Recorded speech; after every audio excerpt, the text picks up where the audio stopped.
Primero que nada, te quería preguntar por qué decidiste entrar en la política, ¿no? Cuando puedes llegar a tener algunas implicancias personales y demás que pueden llegar a ser complicadas.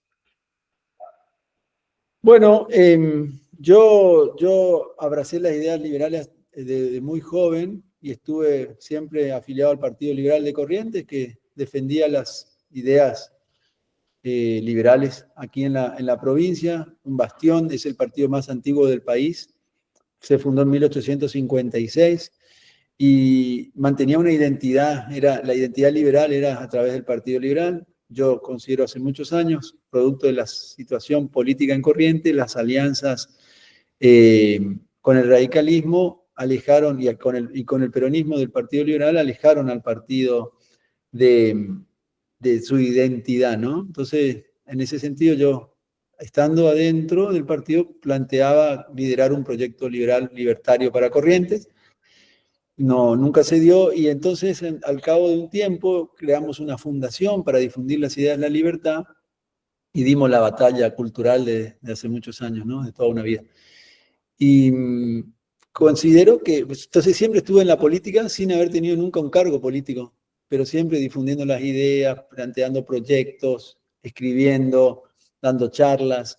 Y bueno, siempre con la expectativa en algún momento de plantearle al electorado una posición política, y lo hice en el 2021, cuando hablamos entre muchos liberales en el país para que pudiéramos alguna vez tener 3 o 4 legisladores en el Congreso, y ese año se presentó Javier Milei, Victoria Villarroel, Ricardo López Murphy, José Luis Espert se había presentado antes, pero algunos amigos del Chaco, de Córdoba, y yo me presenté acá, y nos fuimos a las PASO, ¿no? Y tuvimos una buena aceptación del electorado, sacamos más votos que los partidos tradicionales acá, del Partido Liberal al que yo no digo que enfrenté porque usé para entrar al el sello del partido, pero saqué más votos.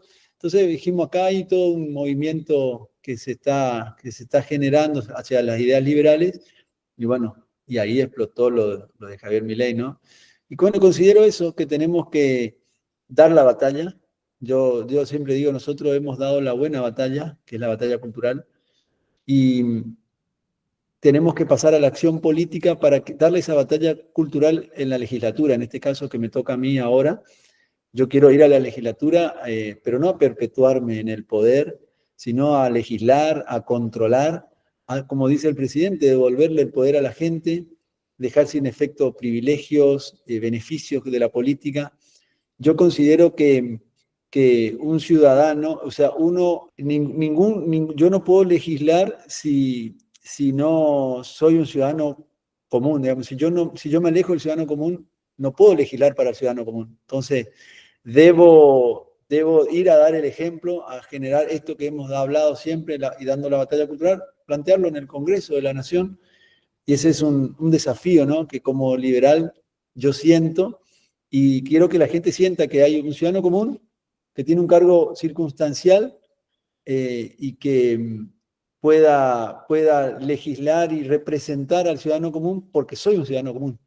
Si dejo de ser un ciudadano común, no los puedo representar. Entonces, es un desafío muy interesante este de seguir dando la batalla cultural, pero ya en el ambiente político, porque bueno, el ambiente político tiene todo un tema de estructuras, de acuerdos y cuestiones que bueno, uno tiene que ir a plantearlo, ¿no? Y la verdad que ese desafío nos motiva, y sobre todo otra cosa, el presidente Javier Milei está llevando adelante una reforma estructural de la Argentina, y él como liberal necesita de liberales en los lugares de decisión, ¿no? En los lugares donde se resuelven las cuestiones. Y los liberales no somos tantos, ¿no? Entonces es importante que nos involucremos en la arena política para llevar adelante las propuestas que el presidente con éxito ya está generando en el país, que nosotros podamos transformar eso también, esas ideas, bajarlas a Corrientes, que es una provincia que tiene una estirpe liberal de toda en su historia, pero bueno, ahora un poco adormecida, ¿no? Y bueno, nosotros tenemos ese desafío. Y acompañar al presidente en esta transformación del país, yo creo que es fundamental, del lugar que nos toque, ¿no?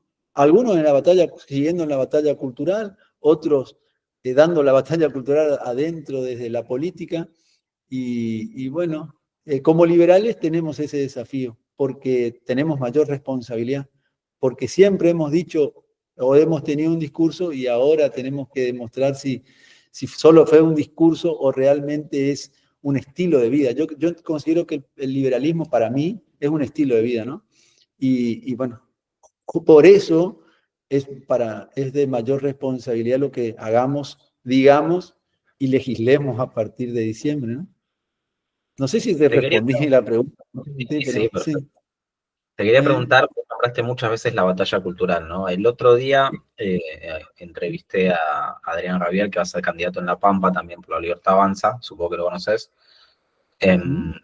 Y hablábamos precisamente de esto, la importancia de la batalla cultural, porque si bien las ideas de la libertad te garantizan éxito económico, podemos ver en la región que Sí. Chile, el éxito económico por sí solo no trajo que el pueblo defienda esas ideas, defienda esa prosperidad y que lo dé como algo dado, como algo que nunca se puede llegar a perder. Claro.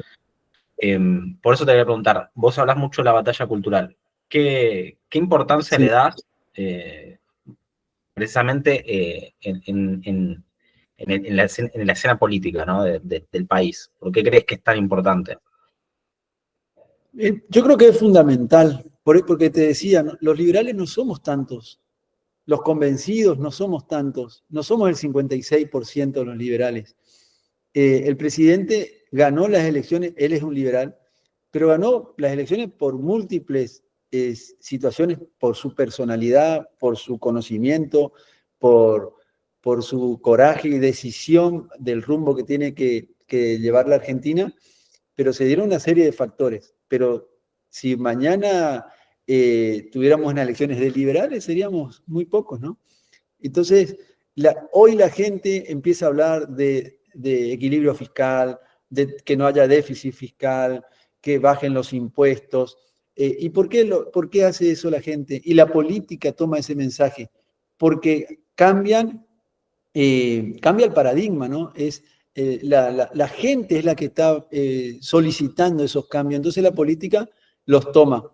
Y a partir de ahí cambia el rumbo, ¿no? de la cosa pública. Entonces la política, el cambio cultural la batalla cultural es fundamental, porque el presidente ahora puede hacer todas las reformas pro mercado y otras cuestiones, pero terminado eso, si vos no lográs triunfar en la batalla cultural, todo ese proceso se viene atrás. Y nos pasó en la Argentina. Ya hubo un periodo en los 90 que Argentina se abrió al mundo, tuvimos mercados abiertos, privatizaciones, que no se hicieron a la par, no se dio la batalla cultural. Entonces, al cabo de un tiempo, mucha gente que votó las privatizaciones, luego votó su estatización. Y volvimos atrás en una cantidad de adelantos que tuvo la Argentina. Aerolíneas Argentinas nos ha costado cuántos millones, miles de millones de dólares. Yo siempre digo, este tema de Aerolíneas Argentinas ha costado más de toda la infraestructura que necesita Corrientes para desarrollarse, en trenes, en puertos, en energía. Recordamos, recuerdo a la gente ahí, Corrientes, o la zona del NEA, es la única zona del país que no tiene gas natural. Nosotros seguimos aquí con garrafas como a mediados del siglo XX. Entonces, si nosotros no inculcamos a los jóvenes la lucha por la libertad, los beneficios que traen estas ideas, podemos lograr objetivos circunstanciales, ¿no? Y los cargos políticos son circunstanciales, justamente. Los principios son eternos. Entonces, yo puedo estar hoy en un cargo político y puedo desarrollar la batalla cultural, pero mañana si no estoy, eso se pierde. Si uno logra inculcar los principios del liberalismo, esos son eternos y quedan para las siguientes generaciones que van a seguir defendiendo esas ideas. Entonces es fundamental la batalla cultural. Yo creo que el presidente lo tiene, lo destaca, ¿no? Él destaca la lucha electoral que lleva adelante y política, pero destaca la batalla cultural a un mismo plano, como de la misma importancia. Y es importante eso, ¿no? Antes, los jóvenes, ser revolucionario era ser de izquierda, era ir por el poder un poco desde la épica, buscando cambiar las cosas. Hoy ser revolucionario es ser liberal, porque el liberal es el que quiere desarmar el statu quo, quiere generar el cambio, quiere modificar el estado de situación. Entonces, hoy ser revolucionario es ser liberal. Y eso la juventud lo está captando, lo está entendiendo, y nosotros los mayores tenemos esa responsabilidad. No solo hacer política, sino hacer política y dar la batalla cultural. Es fundamental que nosotros, con nuestro ejemplo, cuando nos toque llevar adelante una responsabilidad pública, no solo agarremos el cargo, sino tomemos también la carga. Y la carga significa, para un liberal, renunciar a privilegios, renunciar a beneficios, buscar desregular, buscar que las medidas que muchas veces se legislan, hay que analizar previamente qué impacto fiscal tienen, qué impacto económico, qué impacto pueden tener en la producción, porque si no nos pasa esto, ¿no? Lo que vemos nosotros acá en Corrientes de la televisión, lo que pasa en el Congreso de la Nación, que se legisla con altruismo, con palabras grandilocuentes, pero no se dice de dónde se sacan los recursos, de qué manera se pueden llevar adelante esas ideas, y terminan hipotecando a las generaciones futuras por decisiones que se toman hoy, de gente que no es responsable y va a tener que pagar la irresponsabilidad de la política presente, ¿no? Entonces, para mí la batalla cultural es fundamental y tenemos que darla a la par de dar la batalla en la política, ¿no? En base a eso te quería preguntar, ¿no? Últimamente, precisamente desde la irrupción de Milei, por lo menos a mi parecer, hay un resurgir de las ideas de la libertad, no solamente en Argentina, sino también a nivel global. ¿Qué rol le asignás vos a Milei en este fenómeno? Fundamental. Es para mí el mayor comunicador de las ideas liberales, porque por su conocimiento, él es una persona, un técnico, un especialista, pero aparte es un gran comunicador, y su personalidad tan decidida lleva a la gente a captar las ideas. La percepción que yo siempre tuve es, cuando alguien encuentra un tesoro, yo encuentro un tesoro, lo primero que hago es mostrarle a mi familia, a mis amigos, contarle, he descubierto esto. Bueno, eso a mí me pasa con las ideas de la libertad. Es un tesoro y yo quiero contarlas. Quizás uno no tiene la capacidad para comunicar las que tiene el presidente Javier Milei. Entonces, él para mí es el gran comunicador de las ideas liberales y ha ingresado en los jóvenes, ¿no? Ha captado la atención de los jóvenes que en muchos casos estaban totalmente apartados de la política o del pensamiento, y con Javier Milei ha empezado a preocuparse por autores liberales. Hoy los jóvenes te preguntan ¿a quién se puede leer? ¿Dónde se puede uno formar? Y tiene que ver con esta batalla, porque el proceso de Javier Milei no empezó en la lucha electoral. Él no dijo yo voy a ser político, sino él dijo yo doy la batalla cultural, la dio en la academia, la dio en los medios y luego fue político. Entonces el impacto que él ha generado en las generaciones, en los jóvenes, es fundamental. Y bueno, nosotros tuvimos la suerte de conocerlo hace 11 años, y la verdad que nos impactó desde el primer momento, y bueno, hemos quizás, no digo a la par, pero hemos acompañado el proceso de esa batalla cultural que dio el presidente desde el primer momento, ¿no? Antes de que se hiciera mediático, ¿no? Cuando era solamente académico, pero ya tenía esa impronta, esa explosión y esa manera de expresar las ideas que hace que uno se contagie, ¿no? Y quiera salir también a contarlas y a convencer, porque son las ideas que nos hicieron grande como país en el siglo XIX, y cuando las olvidamos empezamos a sufrir las consecuencias, ¿no? Así que yo sí y hemos acompañado, cuando vos me decís qué importancia le damos, nosotros desde el Club de la Libertad, que es una fundación que tenemos para difundir las ideas de la libertad con un grupo de amigos, donde Alberto Medina Méndez es el presidente, ayudamos, acompañamos en la edición de 2 libros del presidente Javier Milei. Uno es El Sendero, el Sendero de la Decadencia, el eterno, el retorno al Sendero de la Decadencia Argentina, se llama el primero que pudimos nosotros acompañar en la edición, y el otro se llama Maquineta, Infleta y Devaluta. Son 2 libros que tengo acá, lo tengo como que hizo, acompañamos la edición, acá está el Club de la Libertad, este es el logo de nuestro club, y acompañamos la edición de 2 libros del presidente, y bueno, y este también. O sea, siempre estuvimos preocupados por la batalla cultural. No, no, esto no fue por cargo, ¿no? Nosotros, cuando hacíamos estas cosas, estas reuniones, difundíamos la idea de la libertad, pensábamos quizás en algún tiempo, quizás en 50 años en la Argentina pueda disfrutar de estas ideas. Alguien va, alguien va a cosechar lo que estábamos sembrando, ¿no? Y apareció. Entonces, vos me decís la importancia de Javier Milei es eh, mayúscula, en mayúscula al cabo de 10 años estamos viendo una transformación de la Argentina, el retorno de la Argentina al mundo, el retorno de nuestras ideas y se ven los resultados, ¿no? Porque la gente te dice, pero estas ideas, no sí, se ven los resultados, ha bajado los índices de pobreza se han reducido del 50 y tanto al 30 y tanto y bajando y se ha frenado la inflación, o sea, se reactiva la economía, o sea, ese es un tema a seguir dando, ¿no? Con más razón ahora que nuestras ideas se están aplicando, es más fácil ser opositor, ¿no? Y en este momento que las ideas se están aplicando es cuando más hay que defenderlas y también tiene que ver un poco con el hecho de ingresar un poco a la arena política, ¿no? A la arena electoral. Te pregunto ahora, ¿cómo todos conocemos a Milei Sí, como sí. político? ¿Cómo es Milei como persona?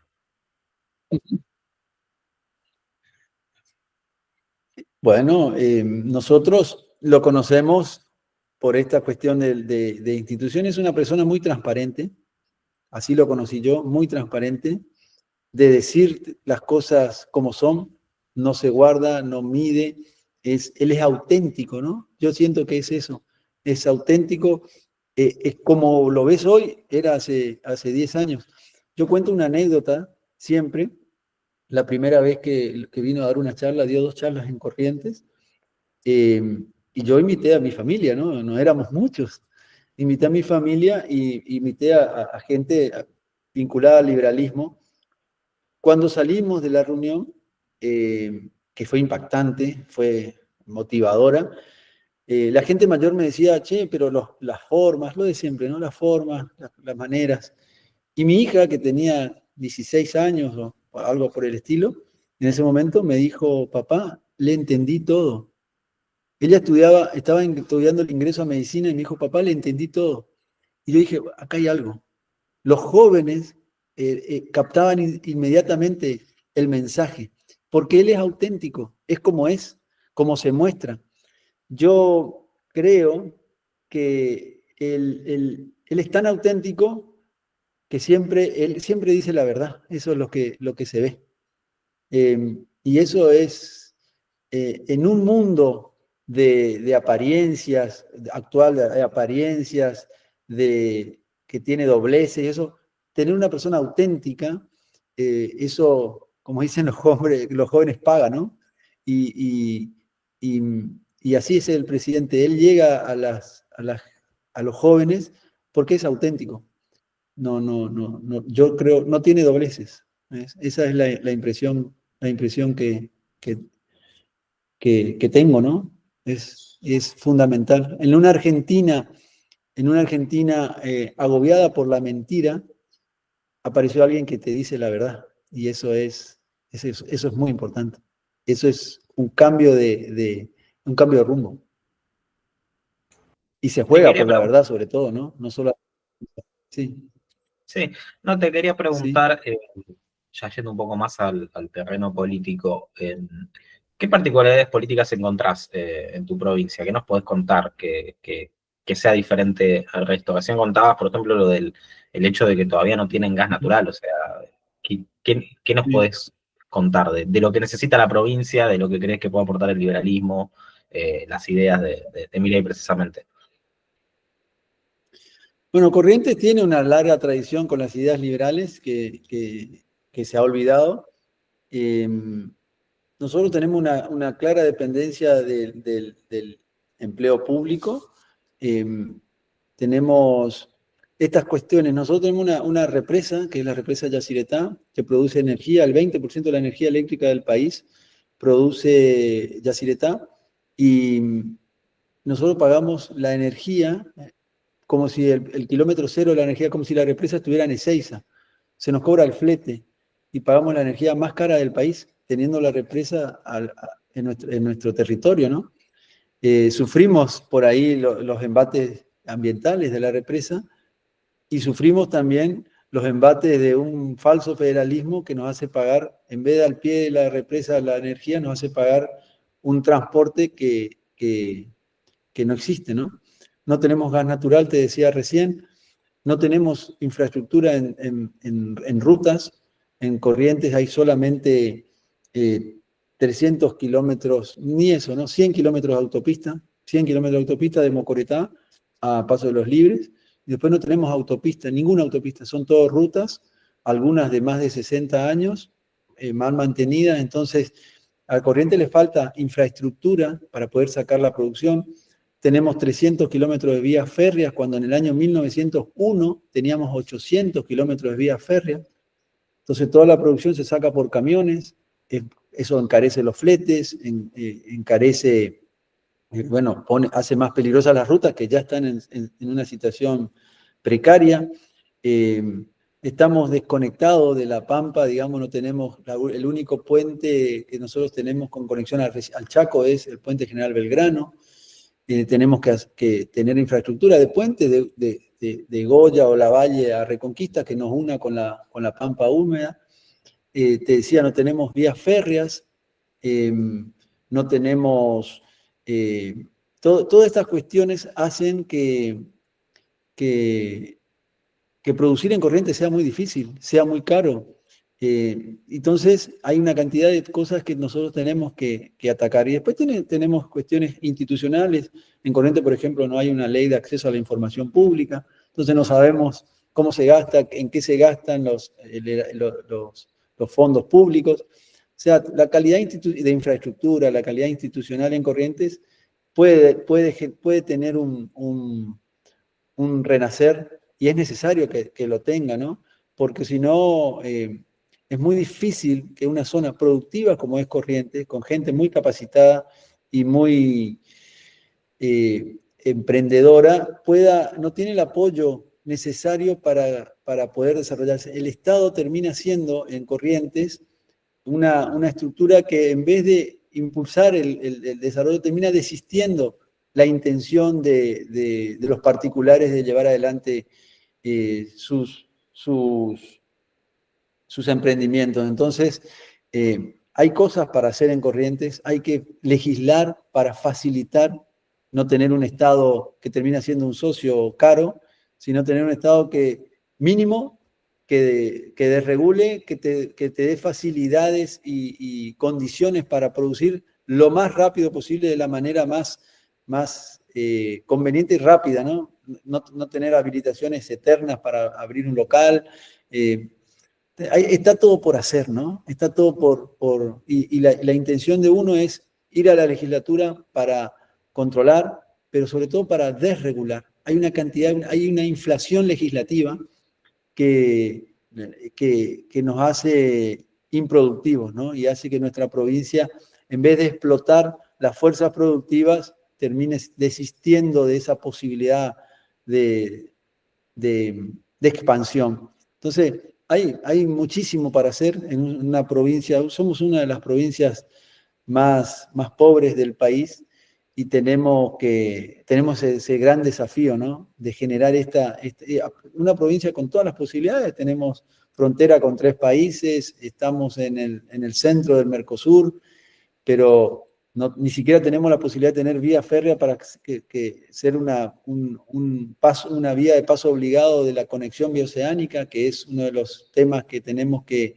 plantearnos, de sacar toda la producción por el Pacífico, y Corrientes está en el centro de todo eso y por ahí mira como invitado nomás al desarrollo que se está generando en Paraguay, en Brasil, y nosotros no estamos a la altura de ese desarrollo. Corrientes tiene que estar a la altura de las transformaciones que se están llevando adelante en el país y ese es el gran desafío que tenemos por delante, ¿no?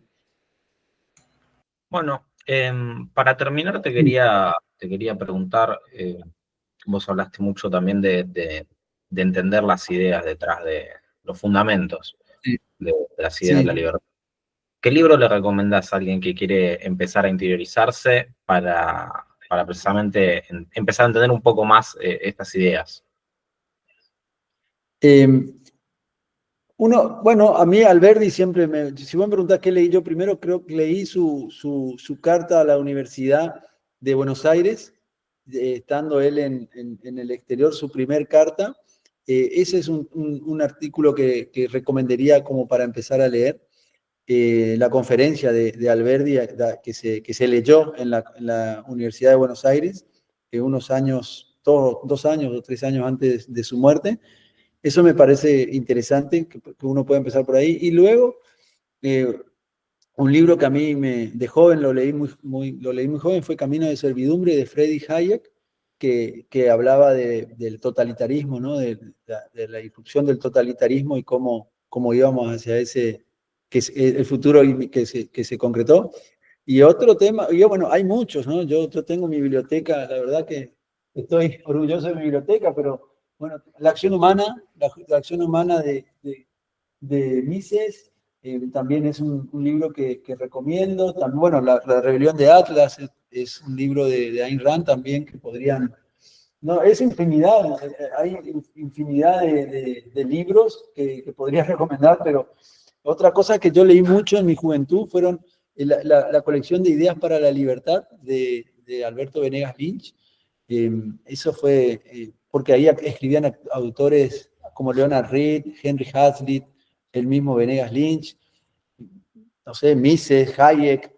La verdad que es un compendio es una colección que yo valoro mucho, perdón la desprolijidad, que se llama Ideas para la Libertad, que lo tengo como un tesoro, donde ya te digo acá, mira, en este artículo escriben Senholz, Leonard Read, en este escribe nuevamente Henry, Alberto Venegas Lynch, Hayek, Hazlitt, son la verdad que es un material que en mi juventud me abrió la cabeza en un país totalmente, me hizo redescubrir que había otras ideas, que en lo que se hablaba en la política y que se escuchaba en los medios, no era el camino.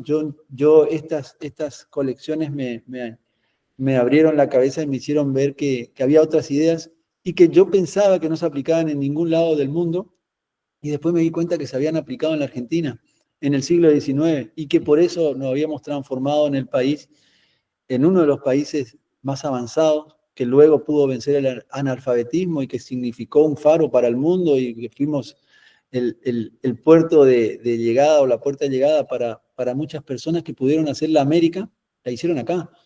Entonces, esas son las ideas que yo considero que van a transformar al país gracias a Dios que lo puedo ver, y eso tiene mucho que ver Javier Milei, y entonces por eso también nuestro compromiso en la batalla cultural y nuestro compromiso en la lucha electoral, porque estas ideas hay que defenderlas en la academia y hay que defenderlas en las calles, en las instituciones, porque sabemos el resultado y el beneficio que pueden traer para la gente, para el pueblo argentino, y seríamos irresponsables si no damos esa lucha, ¿no? Entonces yo digo, hay que dar la batalla, pero hay que dar la buena batalla, y la buena batalla está en las ideas y en tratar de llevarlas a la práctica, ¿no? Así que esa es un poco, pero no sé si te respondí.